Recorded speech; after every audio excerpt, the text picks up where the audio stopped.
একদা হজরত বড় পীর আব্দুল কাদির জিলানী রহমতুল্লাহি আলাহি তিনি নিজ গৃহে আল্লাহর জিকিরে মগ্ন ছিলেন। হঠাৎ একজন মুরিদ দৌড়ে এলো, চোখে অশ্রু, কণ্ঠ কাঁপছে। সে বলল, হে গাউসুল আজম, আমি বরবাদ হয়ে গেছি। তাঁর কন্যা ফাতেমা, যাকে সে পর্দায় রেখে নিজ ঘরেই বড় করেছে, আজ বাড়ির উঠানে গিয়েছিল, আর সেখান থেকে সে উধাও হয়ে গেছে। কিন্তু ব্যাপারটা বুঝুন, উঠানের চারপাশে এত উঁচু দেওয়াল যে কোনো মানুষের পক্ষে টপকানো সম্ভব না। কোনো দরজা খোলা ছিল না। প্রতিবেশী, আত্মীয় সবার কাছে খোঁজ নিয়েছে, কোথাও নেই। তাহলে মেয়েটি গেল কোথায়? বড় পীর চোখ বন্ধ করলেন। কিছুক্ষণ পর চোখ খুললেন। তাঁর চেহারা শান্ত। তিনি বললেন, তোমার হৃদয় শান্ত করো, তোমার কন্যা জীবিত আছে, পুরো ইজ্জতের সাথে ফিরে আসবে। কিন্তু এরপর তিনি যা বললেন সেটা শুনে মুরিদের মুখ সাদা হয়ে গেল। বড় পীর বললেন, তোমাকে একটি জঙ্গলে যেতে হবে। মুরিদ আঁতকে উঠল, কারণ সেই জঙ্গল এতটাই ভয়ঙ্কর ছিল যে দিনের আলোতেও কোনো মানুষ সেখানে যেতে সাহস পায় না। বড় পীর নির্দেশনা দিলেন, জঙ্গলে ঢুকে প্রথম বাড়ি অতিক্রম করবে, দ্বিতীয়টিও তৃতীয় বাড়ির সামনে দাঁড়াবে, সূরা ফাতিহা পড়ে মাটিতে একটি বৃত্ত আঁকবে, তারপর সেই বৃত্তের ভেতরে দাঁড়িয়ে থাকবে। এরপর তোমার চারপাশে জিনেরা আসবে, তারা হামলা করবে, ভয়ঙ্কর আওয়াজ করবে, কিন্তু যতক্ষণ তুমি বৃত্তের ভেতরে আছো কেউ তোমাকে স্পর্শ করতে পারবে না। কিন্তু আসল পরীক্ষা তখনও বাকি ছিল। মুরিদ রওনা হলো একা সেই ভয়ঙ্কর জঙ্গলে। বড় পীরের কথা মতো তৃতীয় বাড়ির সামনে পৌঁছালো, সূরা ফাতিহা পড়ল, বৃত্ত আঁকল, আর তারপর শুরু হলো আসল ভয়। চারিদিক থেকে ভয়ঙ্কর আকৃতির জিনেরা আসতে থাকল। একের পর এক ঝাঁপিয়ে পড়তে চাইল, কিন্তু বৃত্ত স্পর্শ করতেই ছিটকে পড়ছিল। যখন সবাই ব্যর্থ হলো তখন মাটি কাঁপতে শুরু করল। আগমন ঘটল সেই জিনেদের বাদশা, একটি ঘোড়ার পিঠে চড়ে। সেই জিন তার শক্তিতে পাহাড় গুঁড়ো হয়। সে সিংহের মতো হিংস্রভাবে বৃত্তের দিকে ঝাঁপিয়ে পড়ল, কিন্তু সেও আটকে গেল। জিন বাদশাহ চিৎকার করে বলল, তুমি কে? কোথা থেকে এসেছ? মুরিদ উত্তর দিল, আমি বড় পীর আব্দুল কাদির জিলানী রহমতুল্লাহি আলাহির মুরিদ। তিনি আমাকে পাঠিয়েছেন। আমার কন্যাকে তোমাদের কেউ তুলে নিয়ে গেছে। আমি তাকে আজকেই ফেরত চাই, জীবিত এবং পুরো ইজ্জতের সাথে। বড় পীর এই নাম শোনা মাত্র জিনের বাদশার চেহারা বদলে গেল। পাহাড় ভাঙা শক্তির মালিক থরথর করে কাঁপতে শুরু করল। সে তৎক্ষণাৎ তার হাজার হাজার জিন সৈন্যকে ডেকে পাঠালো। চিৎকার করে হুকুম দিল, শোনো, এই মানুষ বড় পীরের মুরিদ। তার কন্যাকে আমাদের কেউ তুলে নিয়ে গেছে। এখনই দুনিয়ার প্রতিটি কোণায় ছড়িয়ে পড়ো, সমুদ্রের গভীরে, মাটির নিচে, মরুভূমিতে, যেখানেই হোক মেয়েটিকে খুঁজে আনো। আর যে জিন এই কাজ করেছে তাকেও ধরে আনো। তারপর সে আরও একটা কথা বলল, যেটা পুরো জিন সেনাবাহিনীকে হিমায়িত করে দিল, খবরদার, আমাকে যেন শুনতে না হয় তোমরা মেয়েটিকে পাওনি। কারণ বড় পীর যদি নিজে আসতেন তাহলে আমাদের পুরো কওমের অস্তিত্বই থাকতো না। জিনেরা ছড়িয়ে পড়ল। অনেক খোঁজাখুঁজির পর মেয়েটিকে এবং অপরাধী জিনকে ধরে আনা হলো। জিন বাদশাহ গর্জে উঠে বলল, হে কমবক্ত, তুই জানিস না বড় পীরের শহর থেকে মেয়ে তুলে আনার পরিণতি কি? অপরাধী জিন কাঁপতে কাঁপতে বলল, হে বাদশাহ, আমার অত সাহস নেই, কিন্তু এই মেয়েটি তার বাড়ির উঠানে খোলা চুলে দাঁড়িয়েছিল, চেহারা উন্মুক্ত ছিল। আমি তার রূপে মুগ্ধ হয়ে তাকে তুলে আনতে বাধ্য হই। এখানে থামুন, এই কথাটা মনে রাখুন, কারণ এতে একটি বিশাল শিক্ষা আছে। পর্দার গুরুত্ব কতটা সেটা স্বয়ং জিনদের জবানিতে প্রমাণ হলো। জিন বাদশাহ জল্লাদকে ডেকে পাঠালো, হুকুম দিল, এর মাথা শরীর থেকে আলাদা করো এবং বড় পীরের মুরিদের কন্যাকে তার বাবার হাতে তুলে দাও। মেয়েটি ফিরে এলো সহি সালামতে। কিন্তু গল্প এখানে শেষ না। মুরিদ চলে যাওয়ার আগে জিনের বাদশাকে একটি প্রশ্ন করল। সেই মুরিদ বলল, তোমরাও কি বড় পীরকে মান্য করো? জিনের বাদশাহ উত্তর দিল, বড় পীর শুধু মানুষের শিক্ষক নন, তিনি আমাদেরও শিক্ষক। সুবহানাল্লাহ। আপনারা নিশ্চয়ই বড় পীরের এই মর্যাদা দেখলেন। জিনরাও তাকে মানে, কিন্তু মানুষের মধ্যে এমন কিছু লোক ছিল যারা তাকে ঘৃণা করত। এবং তারা একটি পরিকল্পনা করল বড় পীরকে জনসমক্ষে অপমান করবে। তাদের পরিকল্পনা ছিল ভয়ানক এবং চতুর, কিন্তু তারা জানত না তারা আল্লাহর অলির সাথে খেলছে। একদিন তারা একজন পুরোপুরি সুস্থ জীবিত লোককে কাফনে জড়িয়ে মৃত সাজালো। তারপর সেই লাশ নিয়ে বড় পীরের দরবারে হাজির হলো। পরিকল্পনা ছিল সরল, বড় পীর জানাজা পড়াবেন, তারপর তারা সংকেত দেবে, মৃত ব্যক্তি কাফন সরিয়ে উঠে দাঁড়াবে।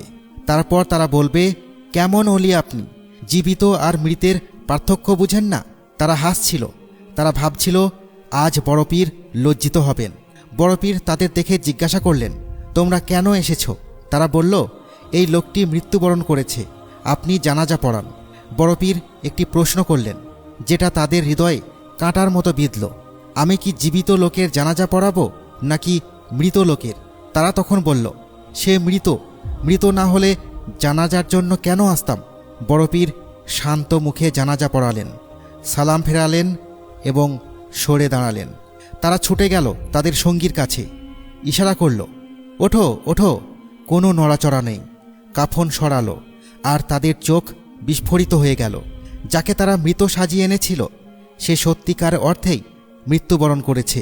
বড় পীর বললেন, আমি তো তাকে মৃতই মনে করে জানাজা পড়িয়েছি। এটাই হলো আল্লাহর অলিদের সাথে বেয়াদবি করার পরিণতি।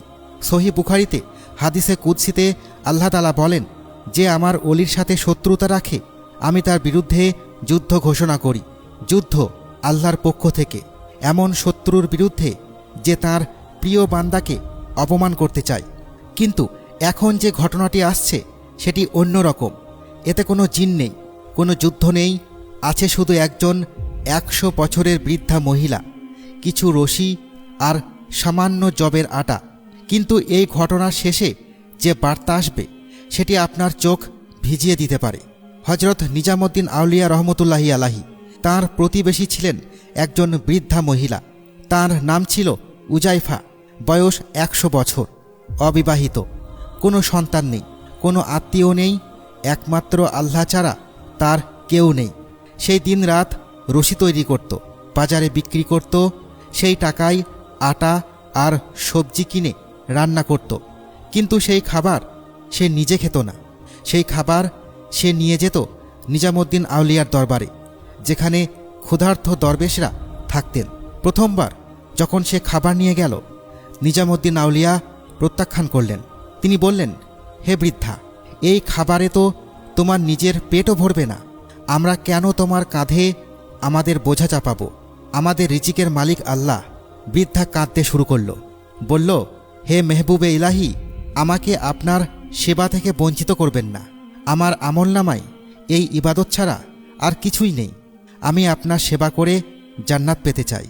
এই আকুতি এতটাই গভীর ছিল, নিজামুদ্দিন আউলিয়া আর না করতে পারলেন না। একদিন বাজারে রশি বিক্রি করতে গেলে একজন বয়স্ক ব্যক্তির সাথে তার দেখা হলো। সেই ব্যক্তি তাকে প্রশ্ন করল, তুমি এই কাজ কেন করো? তোমার কি কোনো সন্তান নেই? বৃদ্ধা বলল, আমার কেউ নেই, একমাত্র আল্লাহ ছাড়া। তাহলে তুমি কার জন্য এত পরিশ্রম করো? আমার পাশে একজন আল্লাহওয়ালা থাকেন, নিজামুদ্দিন আউলিয়া। শুনেছি আল্লাহওয়ালাদের সেবায় জান্নাত আছে, তাই আমি তার সেবা করছি।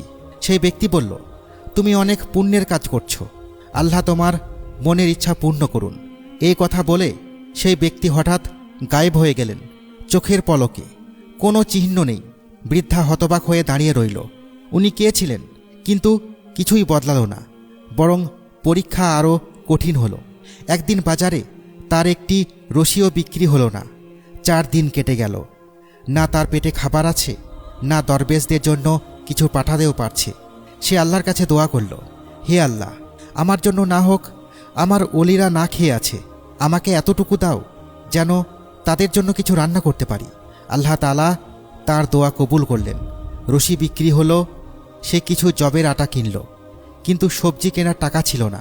সে সেই আটা নিয়ে নিজামুদ্দিন আউলিয়ার দরবারে গেল, বলল, হজরত, আল্লাহ এতটুকু দিয়েছেন, কিন্তু সবজি কেনার সামর্থ্য নেই, এই আটা দিয়ে কি হবে? নিজামুদ্দিন আউলিয়া মুচকি হেসে বললেন, এই আটা আমাকে দাও। তিনি তার এক শাগরিদকে ডেকে বললেন, এই আটা পাতিলে ঢালো, পানি মেশাও, চুলায় বসাও। এই বৃদ্ধা ভালোবেসে এই আটা দিয়েছে, আর ভালোবাসার উপরে তো কিছুই নেই। সামান্য আটা 40 জন দরবেশের জন্য পাতিল চুলায় বসানো হলো। ঠিক সেই মুহূর্তে একজন ফকির এসে হাজির হলো। বলল, কারো কাছে কিছু থাকলে দাও, আমি খুব ক্ষুধার্ত। শাগরিদ বলল, হজরত, একজন ফকির এসেছে, কিন্তু পাতিলে যা আছে তা আমাদের 40 জনের জন্য যথেষ্ট নয়। নিজামুদ্দিন আউলিয়া বললেন, তাকেও বসিয়ে দাও, আল্লাহর রিজিকে সবার অধিকার আছে। কিন্তু সে ফকির সাধারণ ছিল না। সে বলল, আমার কাছে সময় নেই, তোমার মোর্শেদকে বলো নিজে এসে আমাকে খাওয়াক। নিজামুদ্দিন আউলিয়া নিজে সেই ফকিরের কাছে গেলেন। ফকির বলল, ওই বুড়ি তোমাকে জবের আটা দিয়েছিল না, যেটা এখন রান্না হচ্ছে, সেটা আমাকে এখনই খাওয়াও। নিজামুদ্দিন আউলিয়া বললেন, হে ফকির, ওই আটা এখন ফুটন্ত গরম, প্লেটেও ঢাললে প্লেট গলে যাবে, একটু ঠান্ডা হতে দাও, আমি নিজ হাতে খাওয়াবো। ফকির বলল, তুমি জানো না আমার পেটে কতটা আগুন জ্বলছে, এখনই দাও। নিজামুদ্দিন আউলিয়া মোটা কাপড় নিয়ে ফুটন্ত পাতিলটিকে ধরলেন। শাগরিদরা এগিয়ে আসতে চাইলেন, তিনি থামালেন। মেজবানকে মেহমানের কথা রাখতে হয়। তিনি পাতিল ফকিরের সামনে রাখলেন। আর তারপর যা ঘটল সবাই হতবাক হয়ে দেখল।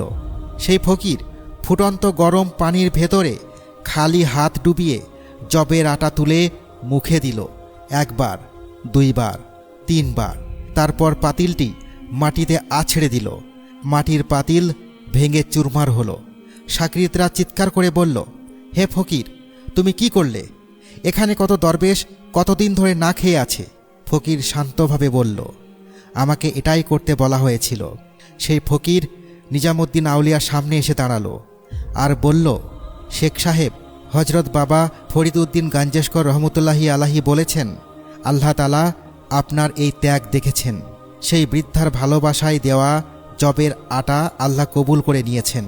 এখন থেকে এখানে পাতিলের পর পাতিল রান্না হবে।